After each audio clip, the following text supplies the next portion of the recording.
Hello, everyone. Thanks for tuning in to Beyond the Realm.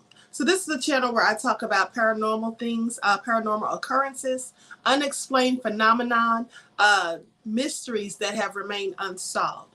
And so, tonight I'm going to be discussing how numerous people come up missing from national parks all around the country and also outside of the country in other countries as well. Now, one of the things that has been documented is that many of these people that come up missing from these national parks in North America, they usually come up missing near large bodies of water. Okay, now there has been clusters of people that come up missing, and these clusters are determined by geographical locations and also by the time span. Now, in geographical locations, of course, that would be people coming up missing within a certain proximity, okay, within a certain area. And then also as it pertains to time, well, that would be people that come up missing or came up missing within the same time span. Sometimes it could be within months, or sometimes it could even be years. But many of these people come up missing, and often there's no explanation. There have been instances where people could be walking in a group. There could be a bunch of people hiking. Someone could be at the back of the group, and then everyone or someone look around and see that person's not even there. They seem to have just disappeared right into thin air. Now they look for the person, search for them, call for them, and the person is never seen or heard from. And then they get rescue teams to come out and perform a search. They get helicopters to conduct an air search, and they often don't find these people. Now, there have been instances where these people have, in fact, been found, years later. Their remains have been found in unexpected places or unexplained places that they clearly shouldn't have been. There have also been instances where people have returned days later or maybe a month or so later, and they seem to have lost time. Like when they returned, they actually thought it was the same day that they had gone missing, not realizing that maybe weeks or even months had lapsed. And then often there have been people found without their shoes. Now, this is very strange because during the cold months, some people have actually been recovered and they've been found with no footwear. That's one of the common things, missing footwear. Some people have been found, their remains have been found with the clothing turned inside out. Small children have come up missing, and then they've been found, high up in the air, like on the top of a mountain, places where they clearly couldn't have gotten and traveled to themselves. And this has been the case in many instances. Now, this has been going on for decades, and a lot of these cases, at least 1,600 of them, have no legitimate explanations as to why these things have occurred. Okay? With that being said, the first case I want to talk about is the case of a little boy who was 2 years old when he came up missing by the name of Dior Coombs.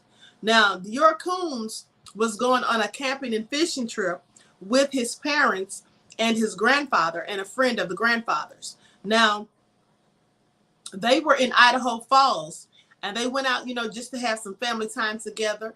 And so while the mother and the father went to the store just to pick up some supplies, the grandfather and his friend, they had been fishing, and they caught like maybe 4 fish. So when the father and mother returned, they asked them, where did you catch the fish? And so they said they wanted to see the area because they didn't see how they could have caught that many fish so quickly or whatever. So anyway, as they're walking down to the, to the stream to go see where they caught this fish, what exact area, well, little Dior, who's only 2, mind you, he's following behind them. So they turn to him and ask him if he wants to go with them. And he walks with them for a ways, and then he turns around and goes back towards his grandfather because apparently he wants to stay there. They said the grandfather used to give him candy, and so maybe that's why he decided to go back. Now, about 10 or 15 minutes pass, and they're leaving the stream to come back to the campsite. And as they come back, they don't see little Dior. So they ask the father, the grandfather, where is he? And he says, oh, he's just right there. But of course, he wasn't there. And then when they asked him if he'd gone inside of his trailer, he said no. He said that the kid was just right there, and now all of a sudden, he's gone. So they look for him, and then after about 20 or 30 minutes and they can't find him, they decide to call the police. Now, mind you, the area that they were in was very rural, and it was very hard picking up, having cell phone reception. But luckily, the mom was able to get a connection. She called 911, and the father had driven off a ways so that he could try to get a connection, prior to him knowing that the mother was able to. And they both called 911 at the same time. That being said, they informed the 911 dispatcher that their 2-year-old was missing, and they were asked, is there water nearby? And to which they said yes. That's another thing to note. Now, often these people who come up missing, they usually come up missing near large bodies of water. Okay, and in fact, if you look at a map of the clusters, you would see that a lot of times it's like straight up the middle. There's an area like straight up the middle where people come up missing, but not as much, because there's not as much water in those areas. And these places include Idaho, Montana. These would include North and South Dakota, Oklahoma, Kansas, and Texas. Like straight up the middle, there's very few people found in those areas because they're not very close to water. Most people are found next to, they're come up missing rather, close to huge bodies of water within maybe 150 miles of large bodies of water. And often when these people are found, or when their remains are found, they're usually found near granites, okay, or boulders. And that's very significant because in certain countries, the people actually think that boulders contain spirits of the dead, and that these spirits snatch people up. And they've said, that sometimes these people come up missing near boulders, or their remains are discovered near boulders, if they especially have gone out into the forest of the park wearing bright colored clothing. So these are some of the things that they say. Now, with that all being said, let's talk about little Dior and what happened on that fateful day. Now, the 2-year-old from Idaho Falls vanished on July the 10th of 2015. He was visiting Timber Creek Campground with his parents, Jessica Mitchell and Vernell Dior Coons, his father. Now, Dior's great-grandfather, Robert Walton, and his friend Isaac Rainwand were all on the trip together. Now, there has been no sign of Dior since that day. And nobody has been charged in connection with his disappearance. Now, although when he first came up missing and he was reported, and law enforcement came and investigated the scene, and they took statements from the people who were all there, which would include the mother and father, the grandfather, and his friend. Nobody said that they knew anything, and basically everyone was just stumped as to what happened to him. Now, once the police didn't find him, they didn't recover any information or evidence, then they started looking at the family, because they felt like somebody out of those 4 people who were there with him, one of them had to know more than they were letting on. Okay, so there's been no sign of Dior since that day, and nobody was charged in his disappearance. Now, Mitchell and Coons were named suspects as of January 2016 by former Lemhi County Sheriff Lynn Bowerman, but they have never been arrested or charged. Now, the parents have claimed from the beginning that they did not know what happened to their son. Rainwand and Walton have also said they have no idea where the boy went or what happened to him. Walton died in June of 2019. Now, I'm going to play this video where they're actually showing the scene from where he disappeared to, or disappeared from.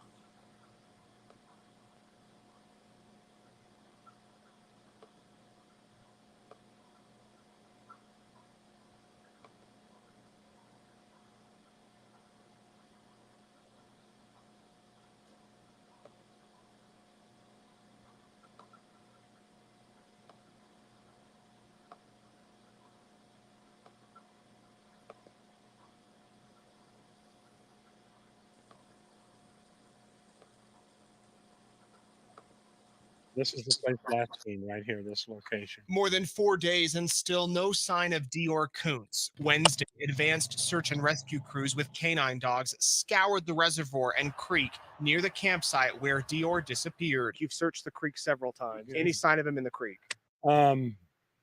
Sunday morning we started actually removing debris, and I had 6 guys, 2 in wetsuits, hip waders, on their hands and knees. Searched it yesterday. We're searching today. The road to get up to the campground is really rocky. We're in an SUV and we're getting bounced all over the place. You can see that it is not paved. There's rocks everywhere.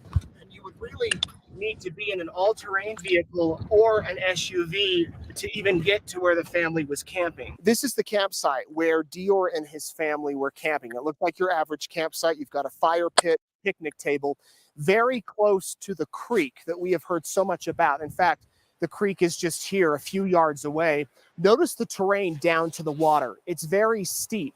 It would be difficult for a young child to make their way down that hill. It is possible, but again, it is a steep hill. Now, we're told that the parents and all of the family were here together when the parents decided to go off exploring. They went up this way, away from the campsite, while Dior stayed here with his grandfather. By the time the parents came back, about 10 or 15 minutes later, Dior was gone. There's been a lot of rumors on social media about the family, possible suspects, possible theories. What can you say? Yeah, that's too bad. There's a lot of crazy stuff out there. And, we interviewed the family. I'm good with them. They're good with me. All this innuendo out on social media really needs to stop. And let's, try to add to their peace a little bit. Try to give them some space and let's help them out. That's exactly what the family is asking for. Dior's father tells me he's staying near the campsite until his son is found, and they're asking for continued prayers as they hold out hope. In Lemhi County, Nate Eaton, EastIdahoNews.com. So now, mind you, this little boy was never recovered. Okay? He was never found. Now, publicity about the case has been relatively quiet. And after months of testing at the FBI office in Quantico, Virginia, investigators announced a bone found at the campsite one summer was from an animal and not tied to Dior Koontz. Now, despite the lack of developments, Lemhi County Sheriff Steve Pinner said the case is still open and active. They said they did not have a canine deployment on June the 4th in the area of Timber Creek at the campground. Pinner also says that EastIdahoNews.com, he tells them that he says they were waiting for environmental conditions to change, and there were to be some follow-up as a result of that. Now, professional and volunteer crews on foot, horseback, and ATVs secured the remote campground dozens of times over the years. Searches have been performed from the air using helicopters and as well as drones. 3 private investigators have conducted their own investigations into the case, but no solid evidence on Dior's whereabouts has been produced. They say it's hard to believe it's been 5 years. Now, it still feels nearly fresh, according to some people, but they say they're not sure why that is. And it doesn't seem like it's been that long. This is what Pinner says. Now, Dior would be celebrating his 8th birthday, or he would have been in December the 17th at the time of this publication. Now, the National Center for Missing and Exploited Children, they provided an age-progressed photo of how he would look at an older age, of what he could possibly look like. And I'm going to show that.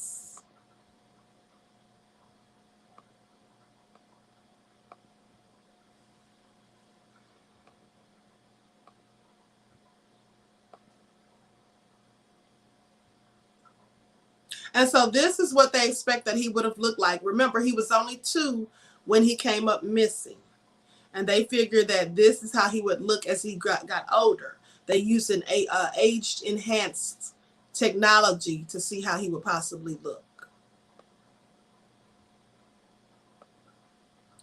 Now they go on to say that Tanisha O'Neal Tompkins, Vernell Dior Coons' sister, says having her nephew missing for this amount of time is unreal and her heart breaks every day. She says, it's a terrible feeling in my heart and soul, not knowing any more or anything than I do, than the day that my life was shattered.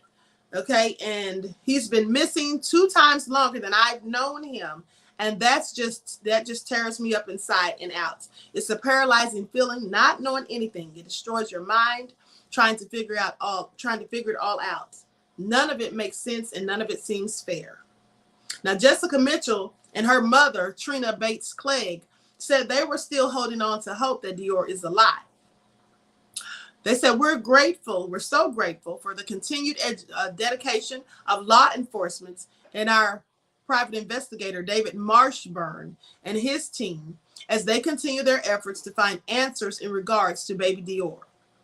The two said in a joint statement, they said that in a joint statement. They also said, one day we will have the answers as we still pray for this daily. Now, Penner said that he and other investigators will not stop looking for Dior until he is found, as the case continues. There are no public vigils or events that have been planned as of lately. They said one thing that they know is that 100% he does exist. This is what Tompkins says.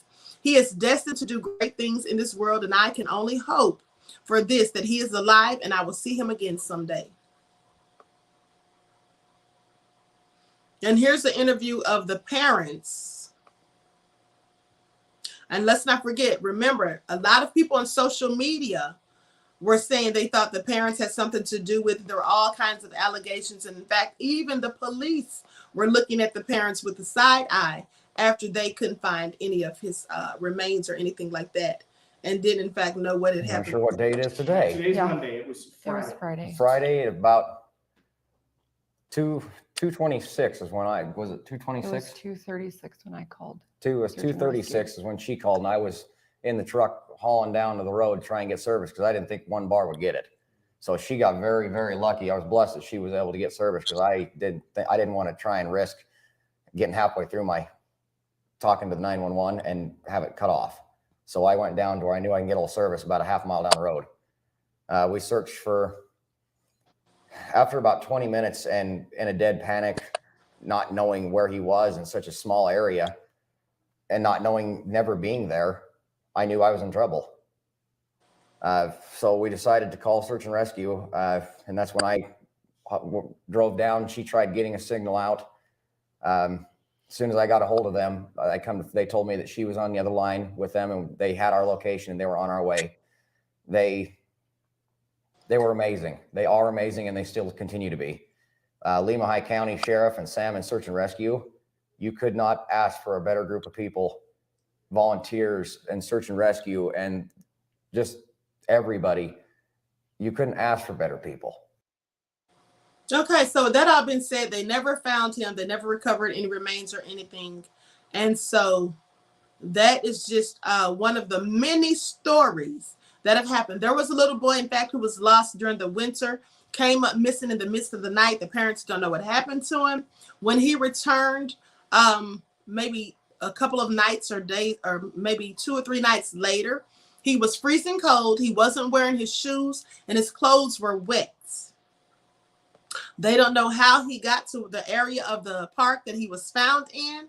They don't know who took him, or, he couldn't have gotten there by himself due to the tedious terrain and all of that. So they just have no explanation for these things. Now, the next person I want to talk about is a man who traveled from New York to Mount Rainier. And, he just completely disappeared into thin air. Okay. His name is Joseph L. Woods. Joseph L. Wood. Now, they say Joseph Wood, a 34-year-old editor with the New Press and a former editor and writer at the Village Voice, went for a day hike in Mount Rainier National Park. Now, he has not been seen since. His disappearance left a large and diverse community of friends centered in New York's literary and journalistic circles, not to mention a tight-knit family in the Bronx. These all were suspended between grief and perplexity. As the political scientist Adolph Reed says, I find myself both straining to accept that Joe is gone and feeling that to accept that is an act of betrayal, and still half expecting to get a call from Joe. Now, Wood, who had been writing a book about the African-American family, went to Seattle on July the 7th to attend a unity group, Unity 99, for minority journalists. It was a convention. Now, it was at the first such gathering held in Atlanta in 1994 that Wood met Samani Sengupta, a reporter from the New York Times with whom he had lived for several years. But the two separated some 6 months prior to his trip, and they had only a brief encounter after the Unity 1999's opening ceremonies. Now, the next day, Wood drove alone to Mount Rainier. Entering the park, he got a receipt, the receipt for his parking that he paid for. That would actually prove what time he actually entered the park. Okay, now that receipt did not show that he in fact ever left. So the next day, Wood drove to Mount Rainier, entering the park. A receipt would later show this, and at 12:29 p.m., that's when he arrived. Now, he apparently told only a casual acquaintance about his hiking plans. When Wood failed to appear again at the conference, friends were surprised, though they were not alarmed.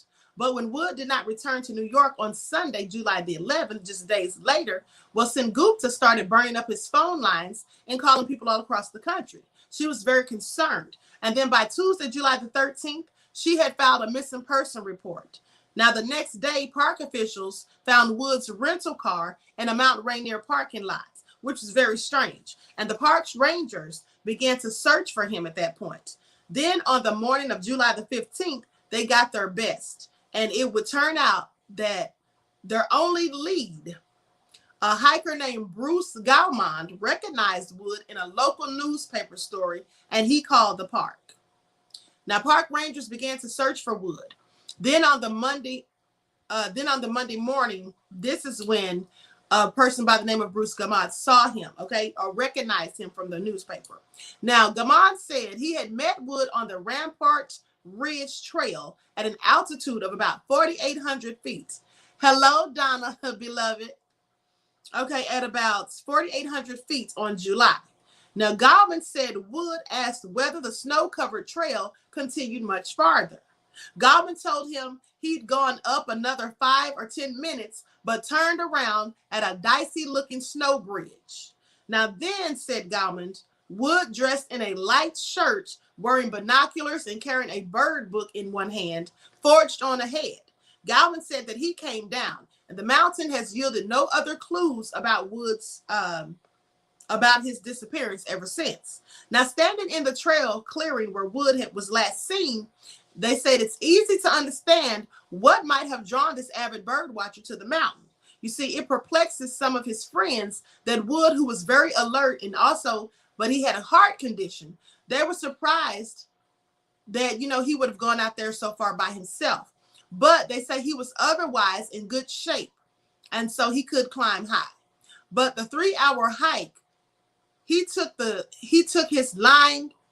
3-hour hike he took is lined with mountain cabbage and white flowers of dwarf dogwood, and passes through dense forests of western hemlock and Douglas fir. Now, though up where Gaumond met Wood, 4 to 6 feet high, compacted snow blankets and the steep landscape was obscuring the trails. Now, indeed, snow is in the center of the mystery because you see it was wintertime, and Mount Rainier was covered by the third heaviest snowfall of its history. Then as much as 2 feet of snow melted into the sunny days following Wood's disappearance. Now, they washed away the tracks, and friends who had gathered at the mountain quickly learned a vocabulary of snow-driven danger, like melting snow bridges, that were treacherously spanning streams, snow-sided trees, whales farming around the huge trunks. Still, the temperature weather gave hope, and they were hoping that they would recover him and find him. Now, the Park Service organized search teams of backcountry rangers, firefighters, and volunteers. Squads fanned out across the southwest face of the mountain, scrambling down ravines and walking through creek beds.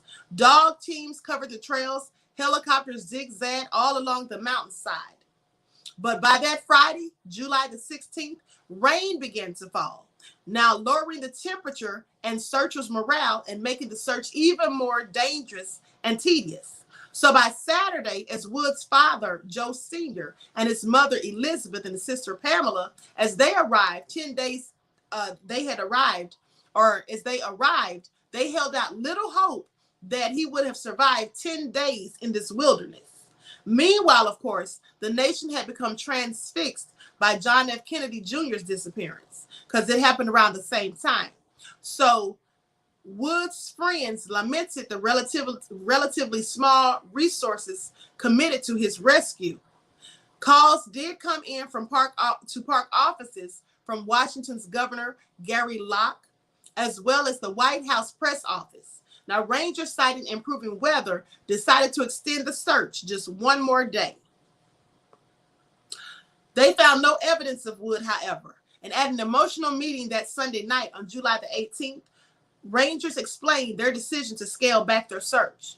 Wood, they said, had likely suffered a catastrophic accident. Had he been mobile, they would have found some trace of him. And had he survived a fall but been immobile, they feel that he would have been lying somewhere on the ground. Without sufficient clothing and food, hypothermia was inevitable. Now, the search team's explanation prompted a mixed response. Wood's father talked about dealing with reality. That day, Sengupta had hiked up to the spot where Wood was last seen and buried an earring in a ring so that Joe would not be alone. Now, still, alternative theories lingered. People thought, what if Wood had been abducted? Could it have been murder? People had many various ideas, and they were just wondering, and wanted answers. Now, any struggle on the mountain, say the rangers, would have produced sense for the dog to pick up. In the end, they say the sheer danger of the mountain suggests that most plausible outcomes. 2 other men have been lost at Mount Rainier in the past months prior to this. And they say park spokesperson Maria Gillett said that rangers would send a helicopter and dog teams back up the mountain when the snow would melt. And this is what Elizabeth Wood said. She says they were just going to wait and see. Now, for many people, Wood's vanishing prevents solace. His literary agent, Faith Childs, with help from several of Wood's friends, hired a former NYPD detective to retrace his steps. She says, we wanted someone who knows the wicked ways of the world. I just can't say my uncle is gone. I just can't say that yet. So with that all being said, this man disappeared almost into thin air. Now, he went there. He was from New York. He went there just to, to be off to himself, to go bird watching. And also he was there for a meeting or seminar they were having for Black journalists, okay? Never showed up again, left that morning after having his breakfast, set out on the trail to go hiking. One person by the name of Galmad happened to see him along the trail and, in fact, spoke to him briefly. But then after that, he went on his way and no one ever saw Joseph L. Wood again. His body has never been recovered. The only thing that police found was his car where he left it parked. And they said that the ticket that showed what time he entered the day before had been at 12:29 p.m. So this man just disappeared out of the thin air without a trace. And this is not uncommon. These things happen a lot in these parks. And especially, when people go out hiking and things and you're out there by yourself, or you're not even out there by yourself, you're out there with a group of people. Now, you would think that people may come up missing if they're out there alone by themselves. But most of the people that come up missing are, in fact, with other people and usually in a group. Now, although Joseph L. Wood was alone when he came up missing, many people are out there with a group of people. Now, Donna, you say you think he was abducted. I'm going to tell you something. I don't think these people are abducted because for the simple fact, there's no trace of anything. Like when there's snow on the ground, you would think that you would see another set of footprints. You would think that someone saw a person talking to them, saw someone else in the area. Now, the only person they saw in Joseph's case was a man who later called in and talked to the police, saying that he met him briefly on the trail. And then in the case of Dior Coons, the little 2-year-old, they never found any trace of him either. And it was so crazy because he was just walking behind his parents. They turned around and he turned around to go back and walk to his grandfather, his great-grandfather. And then just 10 or 15 minutes later, when the parents come back to the camp, he's gone. And the grandfather doesn't know what happened to him. Nobody knew what happened to him. Nobody ever found him. And then there was another little boy who went missing in the middle of the night. It was cold. It was in the middle of winter. It was raining. They didn't find him for like 2 or 3 days. And when they found him, he wasn't wearing any shoes. Some of his clothes were actually missing. And they don't know where he went to, who took him, how he got to the part of the park that he was found in, because it was very high. It was on like a steep, incline or whatever. And they don't know how he got there. So this is all really crazy. And then there was an old woman. She was about 70-something years old. She left to go for a walk. Now, people say they saw her passing their homes and everything. And then she went to a place where there was like where planes would land, right? And all of a sudden, nobody saw her again. Nobody heard from her again. Nobody knows nothing. Her body was never recovered. It's so crazy. There was even a guy who was like a professional mountain climber. Now, him and about 4 or 5 of his friends, they were all training for a mountain climbing event that was going to occur. So they were climbing up the side of a mountain. All of a sudden, they look over and he's no longer there. And they see the strap that he would put around his waist. That's there. It's completely empty. They look down the side and no one's there. They don't see him. They didn't hear him yell. Now, usually if someone falls from a huge distance, you would at least hear them yelling. They didn't hear anything. When they went back down the mountain, they searched for him. They thought maybe he would be somewhere or close to the mountain if maybe he had fallen. They didn't find him. They got search teams to come out. The search teams looked, searched the area. There were people on foot, people on horses, people in helicopters, and they had drones and everything. They never found this man, just completely vanished. There was another case where some young people, I believe they were like college age, they went out camping, and then in the middle of the night, one of them decides to go for a walk. Now, mind you, it starts to rain. So as it starts to rain, they decide to go look for him because they have not seen him. He's not returned, and they're wondering what went on. So they go out looking for him. They don't find him anywhere. The next morning, he hasn't returned. And they never hear or see him again. Body never recovered. So this is all very strange.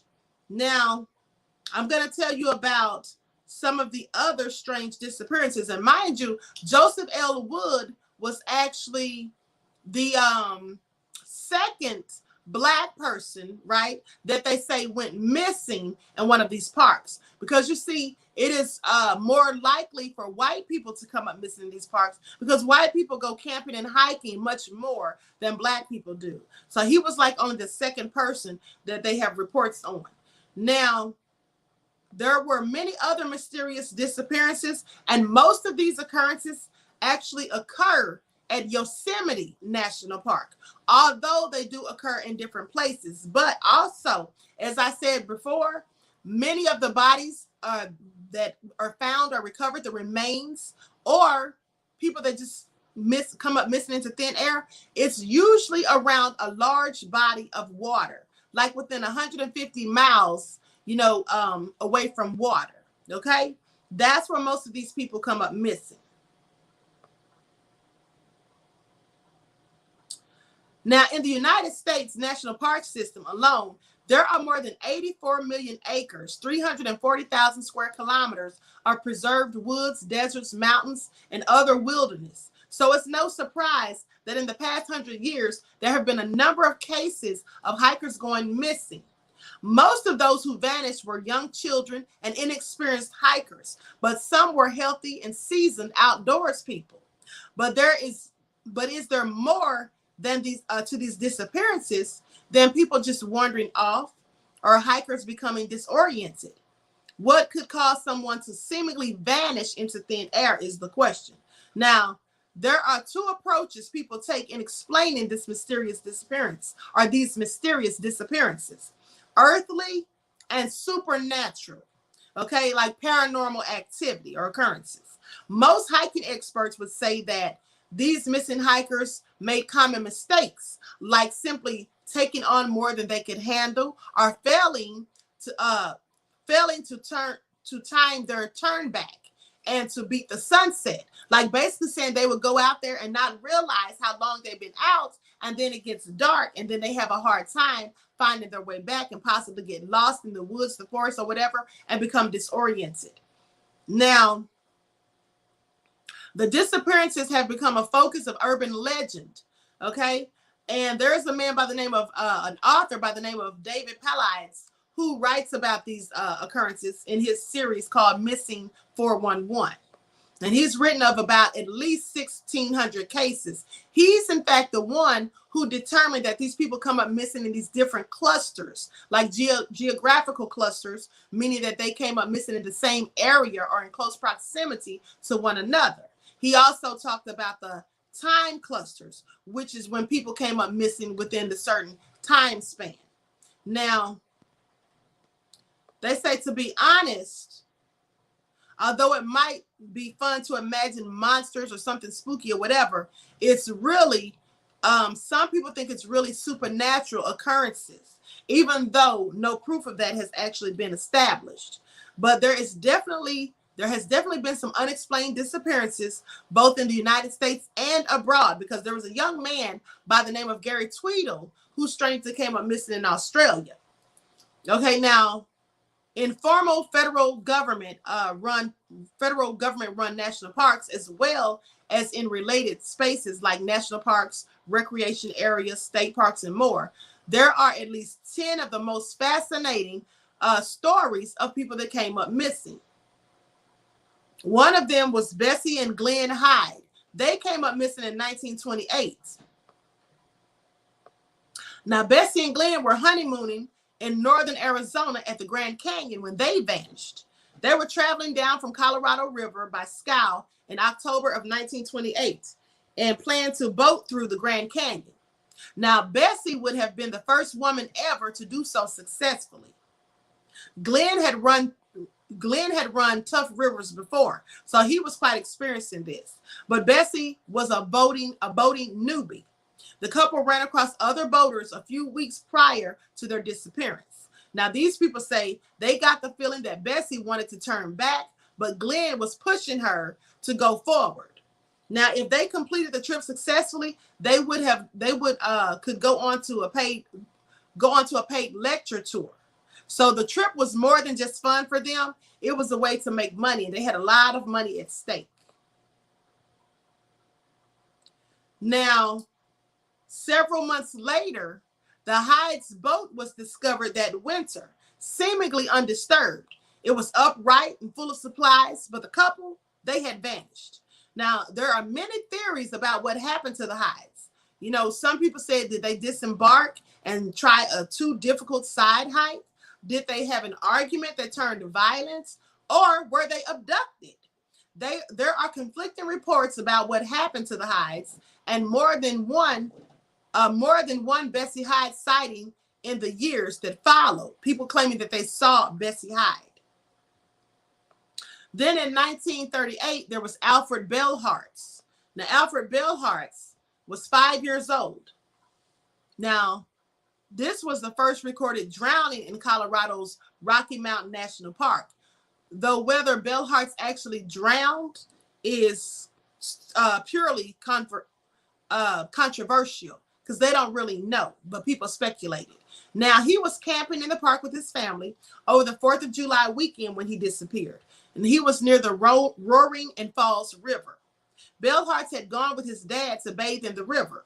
And from there, he decided to join two family friends at a spot about 500 feet or 150 meters upstream of where he and his father had entered the river.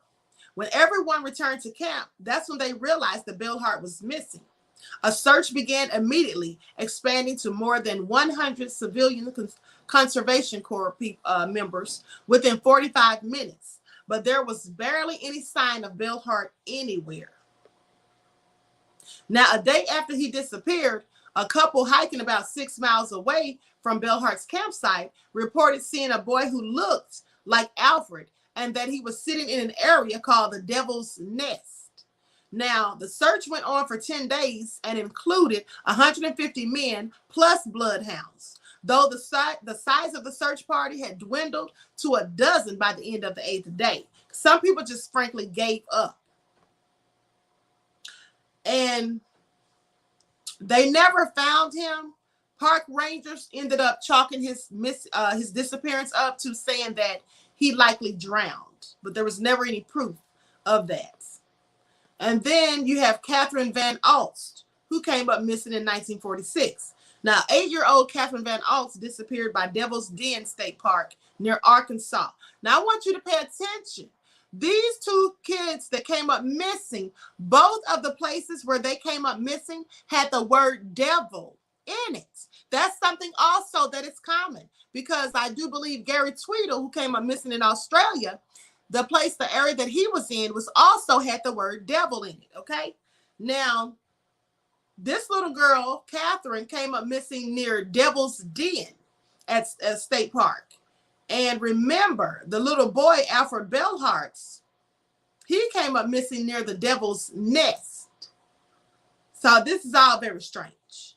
Now, 8-year-old Catherine Van Alst disappeared from Devil's Den State Park near Arkansas Ozark National Forest, where she and her family had been camping. Van Alst apparently was out playing with her brothers when she wandered off and got lost. Now, what makes her disappearance so remarkable is that when she was found after 6 days wandering in the woods, she was eerily calm. University of Arkansas student Porter Chadwick was part of the search party that found her.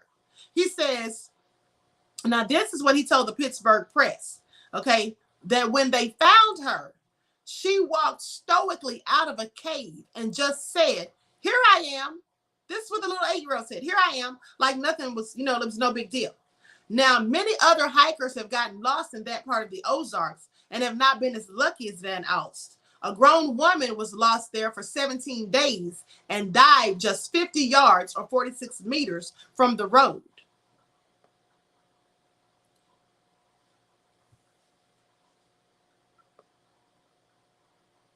Now, there was Paula Weldon, who came up missing or disappeared in 1946.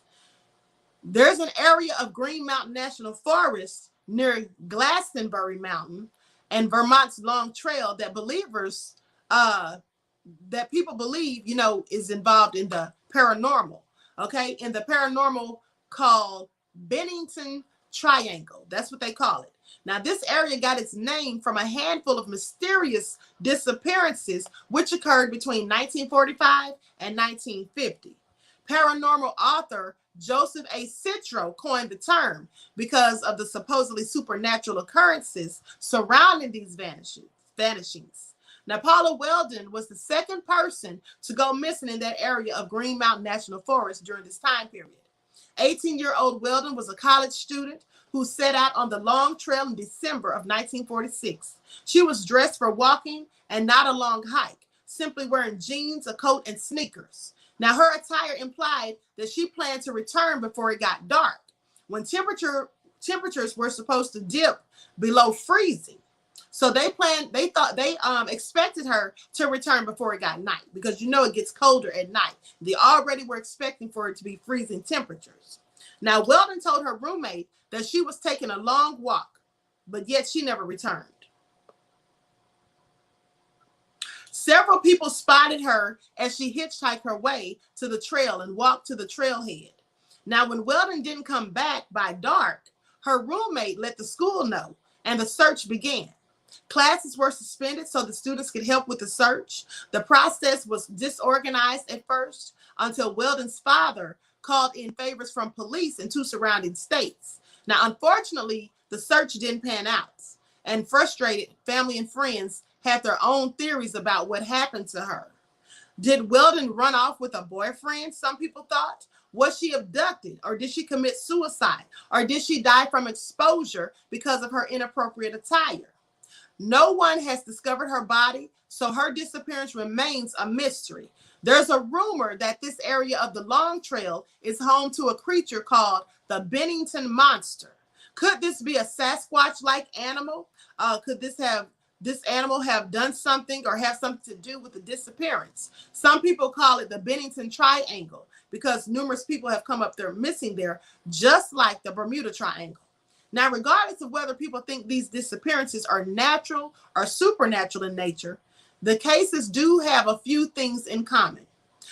That would be the missing tended to be alone when they disappeared, or they separated from their group at least 50 yards. By at least 50 yards. So like I said, some of these people are by themselves. Some of these people are with groups. But if they get within, a range of 50 yards away from the group, that's when many of them disappeared.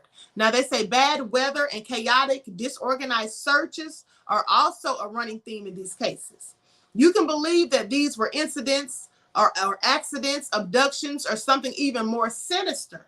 But regardless, there are lessons in these stories about how to stay safer when you're out in the woods. And then there was Larry Jeffrey, who came up missing in 1966. Now, Larry Jeffrey disappeared near the park or near the peak of a 12,000-foot Mount Charleston in the Humboldt-Toiyabe National Forest, just a short drive from Las Vegas, in fact. Now, the search began immediately after the boy wandered away from his brothers, and within days, the National Guard and a team of bloodhounds had joined in the search. In a TV interview, David Palides told reporter George Knapp, who also hosts the show Coast to Coast AM, that there were no predators afoot that day, and since the area that they were in was pretty secluded, it's easy to rule out an abduction by car. They say this boy just walked into oblivion. Now, when Jeffrey disappeared, he was wearing light-colored clothing, and authorities were doubtful that he could survive the cold temperatures that night. Searchers found and lost a trail a few times, and they discovered evidence that the boy had been eating insects and foraging berries along the way. Overall, around 1,000 people searched for 16 days, but they never found him. Never found him. And then there was Dennis Martin in 1969. Now, Dennis Martin was on a camping trip near the Tennessee-North Carolina state line with his family in the summer of 1969. It was an annual Father's Day tradition. All of the men in the Martin family headed to Smoky Mountain National Park, and they went there to camp and hike. Now, Dennis and his brothers had planned a prank on the adults. They were going to jump out of different sides of the campsite to scare them. It's a pretty typical prank that should have ended with with some startled shouts and a lot of laughter. The laughter ended quickly, though, when they realized that Dennis had come up missing. Now, family, park rangers, and other hikers all spread out to search for Dennis almost immediately, but he was nowhere to be found. And that evening, there was heavy rainfall, which is bad news when you're out trying to track a missing boy, because you see the rain comes down and you lose the prints. Even if it wasn't snow on the ground, a person could have been walking in dirt, and then you would still be able to trace their trails. But if it's raining, that washes all of that evidence away. So they go on to say, the search for Martin became the largest in National Park Service history. One of the people searching was Park Ranger Dwight McCarter, who had successfully tracked down hundreds of missing people, including young children. Now, McCarter was a seasoned tracker, and he was struck by the complete lack of tracks. Dennis seemed to have disappeared completely, leaving no trace at all. His disappearance is still a mystery till this day. Now, one possible lead that searchers found but didn't follow was a report from another family that evening that the boy went missing. The Key family allegedly said they heard a scream and then saw a bear man, and that's BEAR, a bear man with something slung over his shoulder. It looked like it could be a small child, but we'll never know whether or not this was related to Martin's disappearance. And then there was Doug Legg in 1971. Now, Douglas Legg and some of his family were heading out for a hike in the Adirondack Forest Preserve's Santanoni Preserve when his uncle spotted poison ivy and told Legg to put on long pants to protect himself.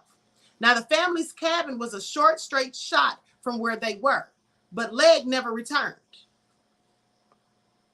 Unlike a lot of kids who have gone missing in national parks, Legg was very familiar in these woods. His family owned the cabin where they were staying and described Legg as a mini woodsman because they all hiked together all the time. They would do this very often. Now, Legg's disappearance sparked one of the southern Adirondacks' largest search and rescue missions, with more than 600 people searching the woods.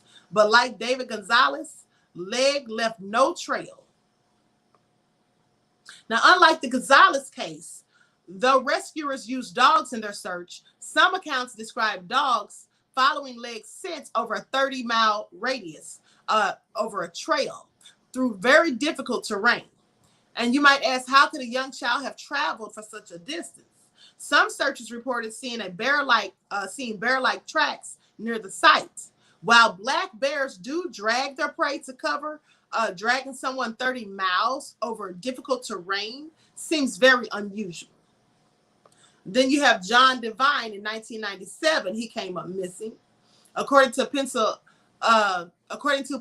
Daily News, Olympic National Park in northern Washington state has a feature that's not as majestic as the mountain views. At least 4 hikers have mysteriously disappeared from the area in the past 25 years. One of whom was a 73-year-old man by the name of John Devine. In 1997, Devine planned to hike into the park with Mount Baldy, or from Mount Baldy. Now, the trail is a tough 24 miles or 39 kilometers, and though Devine was elderly, he was also an experienced long-distance hiker.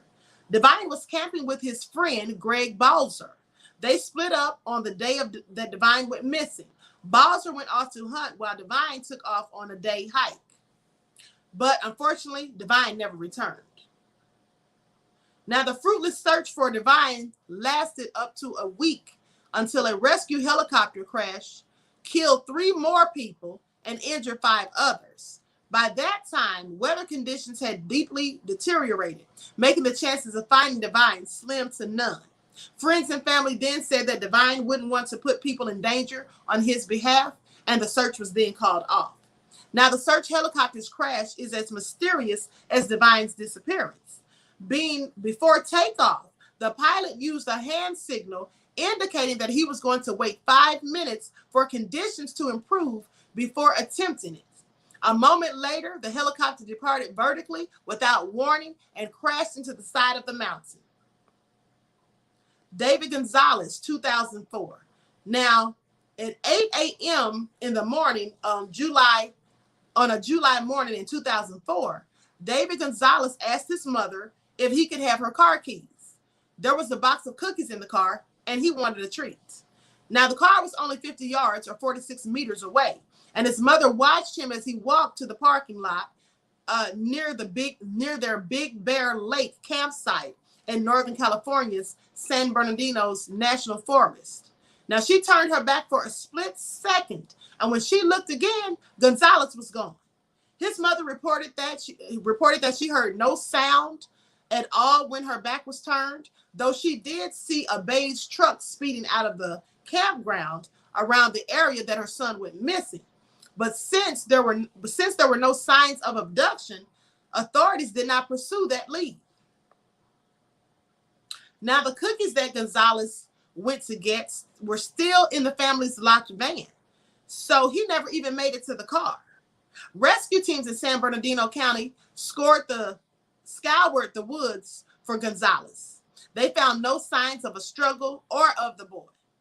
The search went on for 9 days, but rescuers, they did not find him. They never found him alive. Almost a year later, hikers stumbled upon the boy's remains about a mile from his family's campsite. Authorities chalked this up to a mountain lion attack.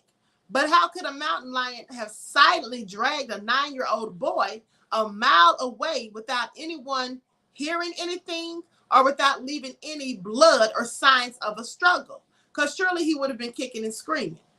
Now, Plob Strawn came up missing in 2013.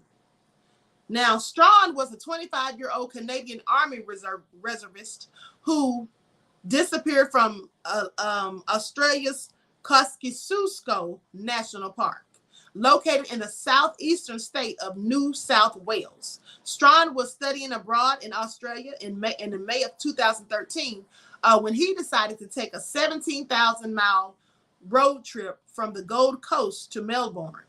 Strawn rented a van, drove to the park's Charlotte Pass in the snowy mountains, and no one has ever seen him since. Now, here's the thing that's so weird. These people coming up missing. Hello, beloved. Hey, Beatzilla. So these people coming up missing just out of the thin blue, and no one knows where they were, where they went, how they happened to disappear, and no one has seen them since. This is all very crazy, right? So anyway, they go on to say that the search for Strawn began when the rental company discovered that the van still had not been returned. Now, Strawn hadn't told anybody what route or side hikes he had been planning, and the search may have started days or even a week after he, in fact, went missing. Because remember, they didn't know he was even missing until the company that he rented the van for made a report. Okay? So, since it was the rental company that first reported the disappearance, that's why no one knew anything prior to that. Searchers figured out his hike plans by looking at the search history on his laptop. They recovered it from the van.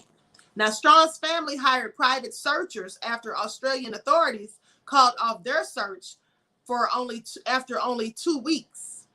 Now, the investigators used tower data from Strawn's phone and a trained dog to track his trail to a treacherous area called the Western Fault Wilderness. Now, just 1 day before his van was due back to the rental agency, Strawn embarked on a difficult and time-consuming hike in snowy weather. Why would a trained military reservist make a choice like that? Despite a private search that went on for over a year, Strawn's body was never recovered. Okay? So this is all very crazy. Now, someone tells a story about their college roommate. They say they went hiking on Kennesaw Mountain in North Georgia, and they say they managed to completely lose the trail. So they were scrambling over rocks, trying to find their way to the trail and to their car, and it was definitely creepy being 2 women lost and alone in the woods. They said as they rounded a bend, a man who said he lived on the mountain approached them. Luckily, he turned out to be just a helpful hiker, and he showed them a quick route to get them back on the trail. Now, they say they were maybe a mile away from their car, and most had basically been hiking in circles. They said they had actually been hiking in circles. Before that happened, the woman says that she thought it was crazy that someone could get lost so close to their campsite or fellow hikers. But she said you could tell from that experience that the woods can be incredibly disorienting. If it weren't for the fellow that helped them, she says, who knows how long my friend and I would have wandered around the mountain.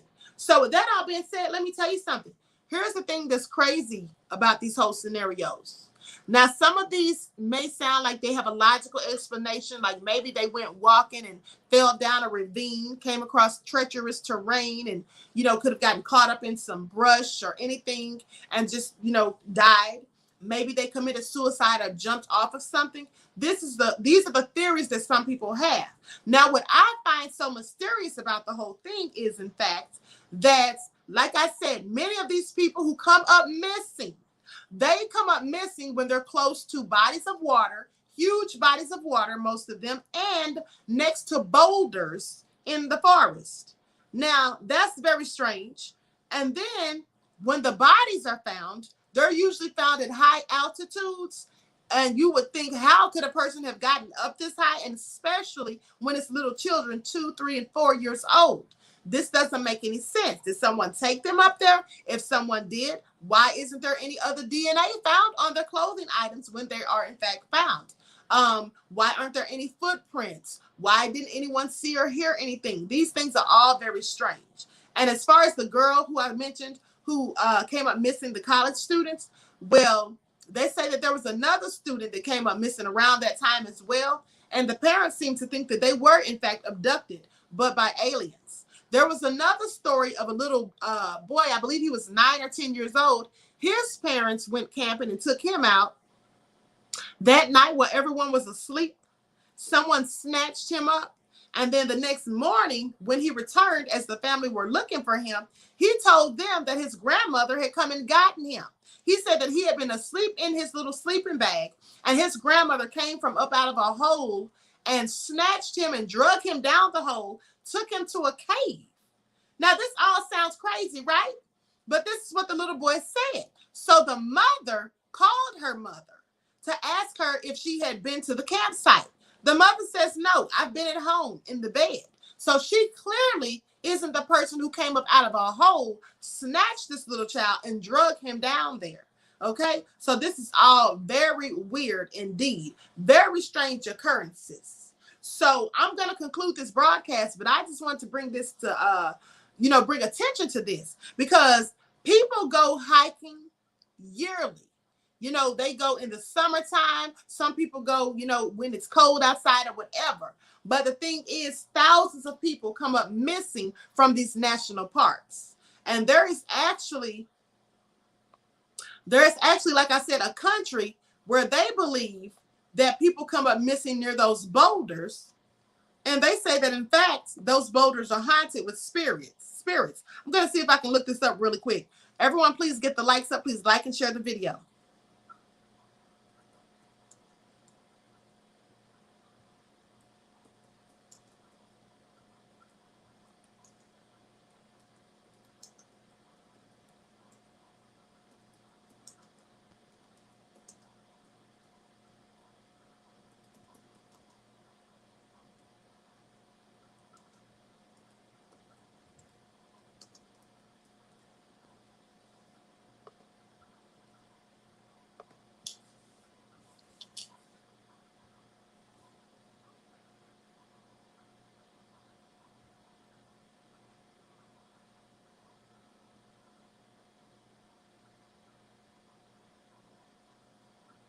Now, and mind you, some people think that these stories are all conspiracy theories, just so you know. Some people think that there are logical explanations for the numerous amounts of people that come up missing. What's intriguing is the fact that many of these people have very similar circumstances. Like I told you, some of them come up missing and then they're found days later and they have no recollection of what happened. Like one person came up missing and they showed up 30 days later, literally a month later, and they thought it was the same day as when they went missing. These are things that happen. And as I told you also, many of these people, when they're found without shoes. And it's cold in the midst of winter. It may be snow on the ground. It could have rained. And these people don't have on any shoes and they don't know what happened to their shoes. And then also, like I said, they disappear close to boulders. Now, there was a story of a man who went to some country, I want to say Taiwan or somewhere in the Philippines or whatever, but he went there, right, on vacation. And then He was going to go out into the woods to one of those parks and just, hike or whatever. Now, he had on very bright clothing. I think he had on like a bright yellow parka or something. And the locals told him, don't go out there into the forest with that bright color on, because they told him that people come up missing, and especially when they're wearing bright colors. And they come up missing when they're close to boulders. This is what they say. And in their country, they actually believe that these boulders contain spirits that snatch people up. Okay? So the man didn't heed their warnings. He didn't listen to them. He thought it was all silly superstition. He goes out into the forest, into one of those parks, wearing the bright colored parka or whatever, and he's never seen or heard from again. Okay? And there was absolutely a huge boulder out there. So these things are just all very mysterious to me. Okay? Conspiracy, my ass. Truth is stranger than fiction. Absolutely. Absolutely. And a lot of these things just sound far-fetched, but like you said, truth is in fact stranger than fiction.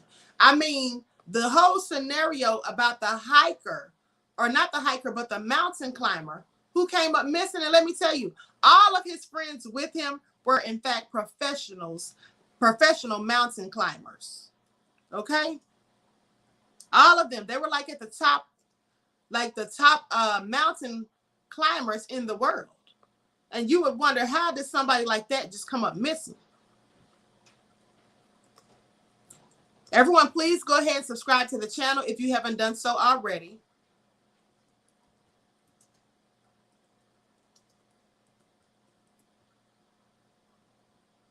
And then here's another thing to note. Like I told you, many of these people come up missing in places with the word devil in the name. Like the boy that I told you, I believe he was 8. He came up missing near a place called Devil's Nest. And then there was a little girl came up missing at a place called Devil's Den. So that's very crazy, right? Now that's just very strange.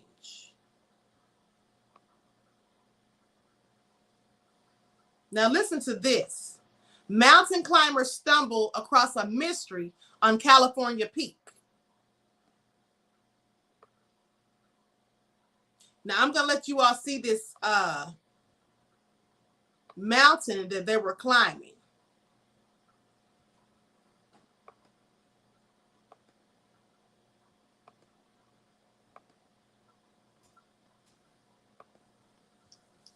This is what the area looked like. That's pretty much what it looked like. Where they came up, the person came up missing. Or where they were in fact climbing. Also crazy. But like I said, these things happen more often than people realize.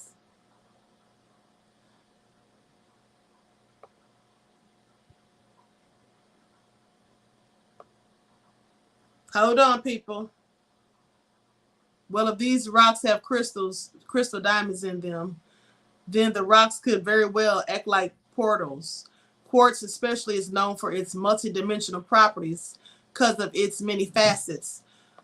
Yes, Buginis, you are obviously very skilled in the knowledge of stones and crystals, and you're absolutely right. Okay? Also crazy. And then they had some bodies that came up missing, people that came up missing, and they didn't find their remains until like 30 years later. Okay? 30 years later. I'm looking for the story about this hiker or this mountain climber.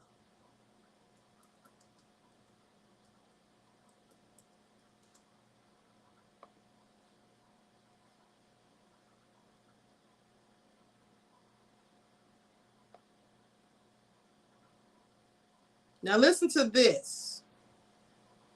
Vanish, the mysterious disappearance of a climber in Sierra Nevada. Now, the snowfall of the year is usually a beautiful and joyous celebration in the small ski town of Mammoth Lakes in California's Eastern Sierra.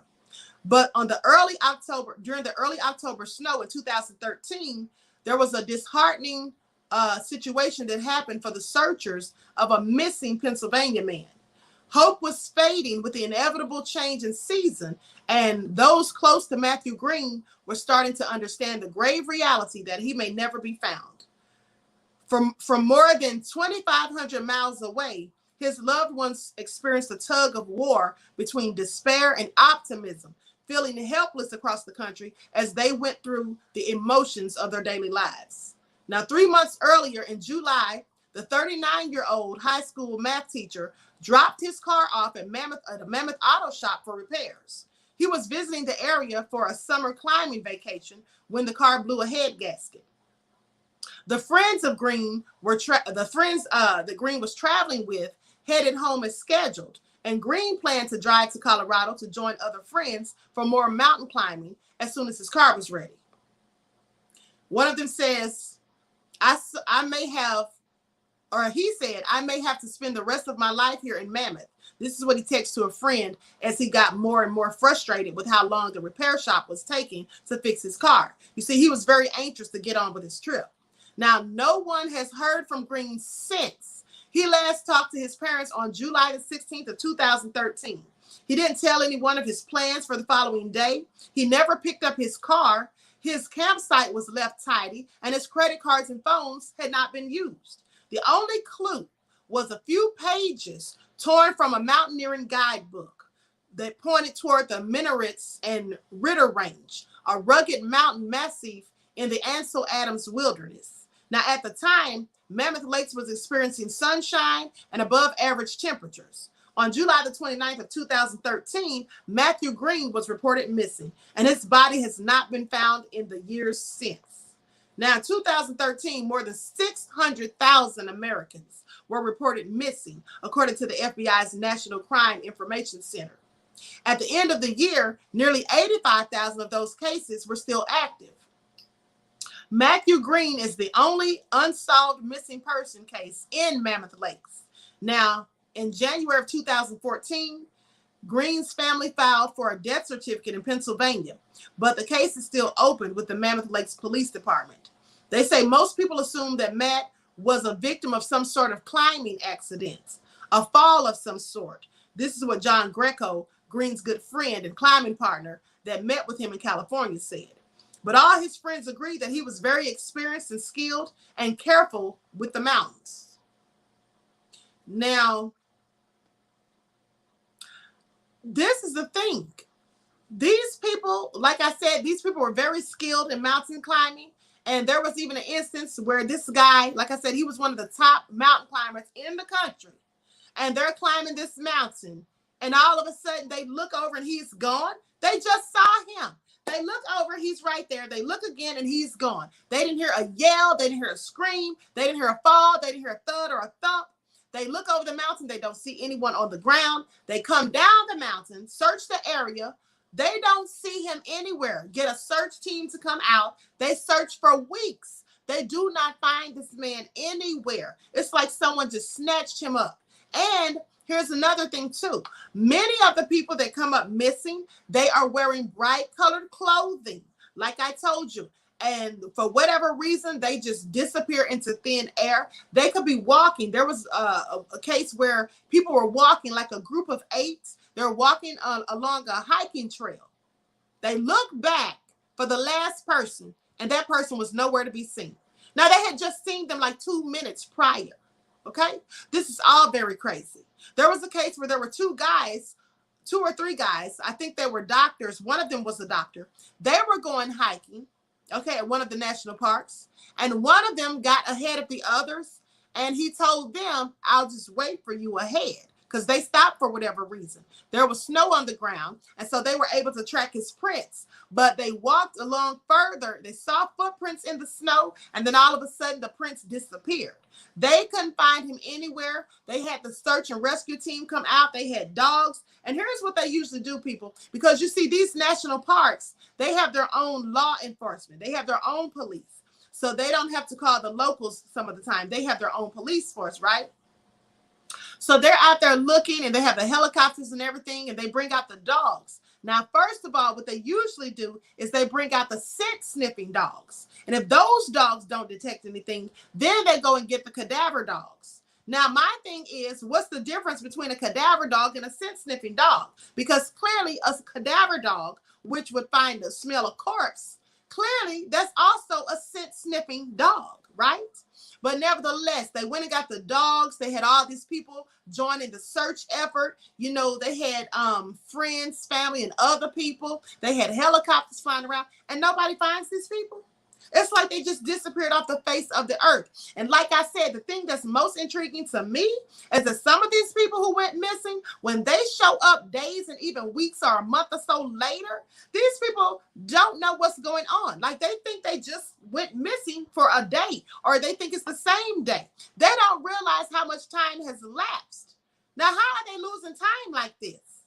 And what have they been eating on and drinking for 30 days? Where have these people been? How did they come up missing? Did someone abduct them and then place them back where they were? It's very strange. And also, as far as the little children, those children have been found in places, when they were found, have been found in places there's no way they could have gotten to by themselves. In steep, tedious terrain, high altitudes, wearing no shoes, clothes turned inside out, sometimes not having on clothes, in the cold of night when it has snowed or rained. And they find these children, and the children can't tell them what happened. And then here's the weird thing. When they have found people without their shoes, because many of these people don't have on footwear. This is a common thing. When many of these people show up, they don't have on any type of footwear. But the bottom of their feet is not frostbitten if it's cold. There's no dirt on their feet. It's just all strange things, people. Bugini says it's them darn reptiles, or reptilians, snatching up folk and taking them underground to fill their meats.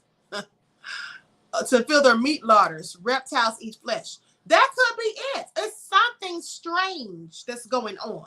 And like I said, some of these people show up, but they don't have any recollection of the time lapse. Some of them, they find their corpses, their remains, and it's in such a tedious terrain. There was one little boy. They found him maybe 3 years later. They found his remains, a few bones, and there's his pants. His pants were taken off and they were turned inside out. And his shirt was found.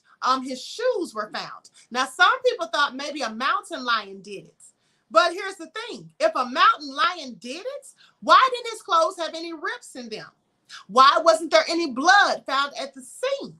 These things don't make any sense. And if, in fact, someone had abducted him and then placed him there, no one saw or heard of anything. No one saw a strange person, any of these things. And in fact, there was one case where the little boy was like 3 years old, and he was walking ahead of the group with there was like a counselor and some kids walking with him, and he got ahead of them.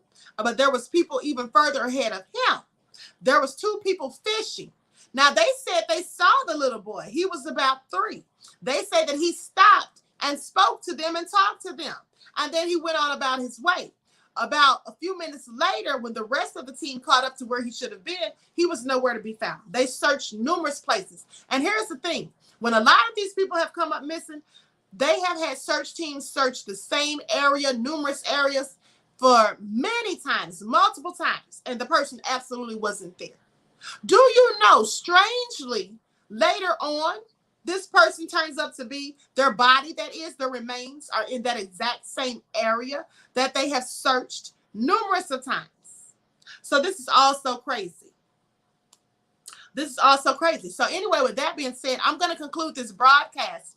This has been my first episode of Beyond the Realm, you know, talking about paranormal activities and unsolved mysteries. Okay, so I just wanted to bring attention to that because so many people like to take their families out and, you know, go to these national parks to sightsee, just to camp, go hiking. Some people go out bird watching, like the black man by the name of Joseph L. Wood. Now, Joseph L. Wood, like I told you, he is only the second black person that they reported that out of these 1,600 cases, he's only the second black person that they said came up missing. And as I said, black people don't often come up missing at these national parks because black people don't often go hiking and camping. There's few black people that do that. So most of the people that come up missing are white people because they're more privy to the outdoors and going hiking and camping. But these cases are very mysterious. People just coming up missing. And the young girl who came up missing from the college who said she was going for a walk and went to one of those parks and never showed back up, and there was never a trace of her found. There was also another girl from that same school or from a neighboring school who came up missing in that same area. And both sets of parents said that they think their daughters were abducted. Okay. And I mean by aliens. This is what they think. Now, that may sound crazy to some if you don't believe in aliens. All right. But at the end of the day, that's what the parents seem to think. So with that all being said, I'm going to conclude this broadcast. I would like to thank you all for tuning back in. And here's the thing. The next case that I report on is likely going to be possibly Route 66 or some strange places that are said to be haunted and paranormal activity that happens in those places. So I would like to thank you all for tuning in. I hope you enjoyed the show. Please like and share this video. Also, make sure you subscribe to the channel if you have not done so. Okay? Until next time, I will talk to you all again soon.